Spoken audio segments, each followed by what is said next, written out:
निवळ महाराष्ट्रामध्ये जो एक सर्वे आलेला आहे त्यामध्ये 45,000 मुलं आणि मुली ही बेपत्ता होण्याची घटना ज्यावेळी समोर येत असताना बदलापूरमध्ये एका चिमुकल्याच्या वरती जो विनयभंगाचा जो प्रसंग झालेला आहे हा निव्वळ दुर्दैवी नाहीये तर निष्काळजी आणि निषेधार्थ आहे। तुम्ही बघितलं असेल की अल्पवयीन मुलीला आणि या चिमुकलीला ज्या एक नामचीन असलेल्या ज्या बस सेवेच्या माध्यमातून शाळेय बस सेवेच्या माध्यमातून मदतनीस पण नव्हती अशी घटना ही आज झाली अशातला भाग नाही। या अगोदर देखील त्याच परिसरामध्ये ही घटना घडली होती। हे जे दुर्परिणाम निवळ त्या भागामध्ये नाही तर राज्यभरामध्ये होतोय। शासनाने आणि विशेषतः त्या विभागांनी आणि परिवहन विभागांनी पण जे निकष दिलेले आहेत त्याची अंमलबजावणी होत असताना कुठच्याही प्रकारे कारवाई होत नाहीये आणि म्हणून ही दादागिरी आणि मक्तेगिरी ही वाढत चाललेली आहे। अशा एका घटनामुळे आता मुली आपल्या चिमुकली हे भविष्यकाळामध्ये आपल्या सर्वांच्या हे पुढच्या काळामध्ये धोक्यामध्ये निर्माण झालेले आहेत। त्यांना संरक्षण कुठचं राहिले नाहीये, ते सुरक्षित आहेत की नाही हा मूलभूत प्रश्न या निमित्ताने निर्माण होतोय आणि म्हणून ह्याच्यातली निव्वळ तातडीची कारवाई नाही तर शासनाने याच्याबद्दल निवेदन करावं म्हणून आज आम्ही स्थगन प्रस्ताव आम्ही हा विषयावरती आणण्याचं काम आम्ही करणार आहोत जेणेकरून पुढच्या काळामध्ये या राज्यामध्ये अशा कुठच्याही प्रकारच्या घटना होता कामा नये त्याची दखल सरकारला घेण्यास आम्ही भाग पडू। कसं आलेलं आहे की कायदा सुव्यवस्था तर राहिली नाही, धाक राहिली नाहीये।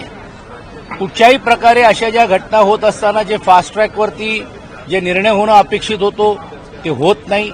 मग तिकडे समाजातले लोक ज्यावेळी रस्त्यावर उतरतात किंबहुना त्याला विरोधी पक्ष म्हणून आम्ही केल्यानंतर मग सरकार जागा होतो, हे दुर्दैवी आहे।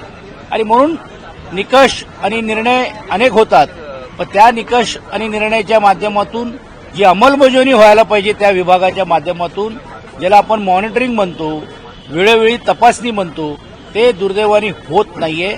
आणि म्हणून एका बाजूला कायदा सुव्यवस्थेची परिस्थिती तर झालीच आहे पण अशा प्रकारे पुढच्या काळामध्ये आपली मुलं आणि मुली हे शाळेत जाताना पण सुरक्षित आहे की नाही हा प्रश्न निर्माण होतोय।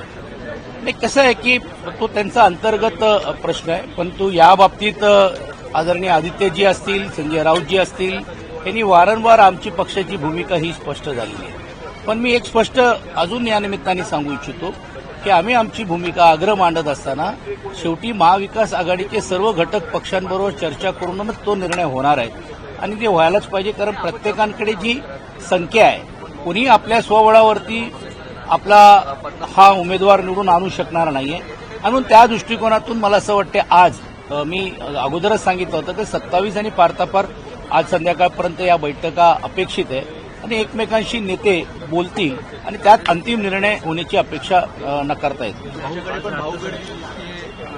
हे स्वाभाविकच आहे कारण अनेकांची इच्छा आहे की जे उमेदवार होते अनेकांची इच्छा आहे ज्यांना काही उमेदवारी मिळालेली नाहीये, अनेकांची इच्छा आहे किंवा त्यांचं कामाचा परफॉर्मन्स चांगलं झालं तर त्याला परत रिपीट करण्याच्या बाबतीतलं आहे।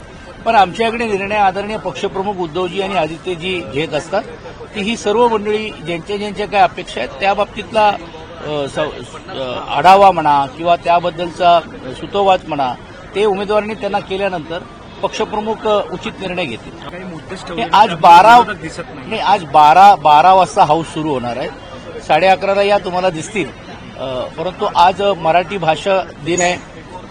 खरं तर आपण विवा शिवाडकरांजींना आणि कुसुमाग्रजांना निव्वळ अभिवादन करून आणि हा दिवस साजरा करून चालणार नाही तर त्यांनी दिलेली जी प्रेरणा आहे आणि ही भाषा ही निव्वळ फक्त संवादापुरता मर्यादित न राहता जे थोर संत झालेले आहेत, जे समाज सुधारक झालेले आहेत, क्रांतिकारक झालेले आहेत, या सर्वांचा मार्गदर्शन या सर्वांनी घेतलेल्या भूमिका ही सर्वसामान्य लोकांपर्यंत आणत असताना या भाषेला अभिजात भाषा देखील दर्जा मिळाल्यानंतर देखील आजही तुम्ही बघता की काही शाळेंवरती काही कॉलेजेसवरती मक्तेदारी चाललेली आहे।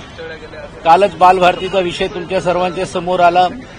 काही लोक टीका करतात की तुम्ही या विषयावरती राजकारण करतायत पण शासनाला काय हे वाटत नाही का?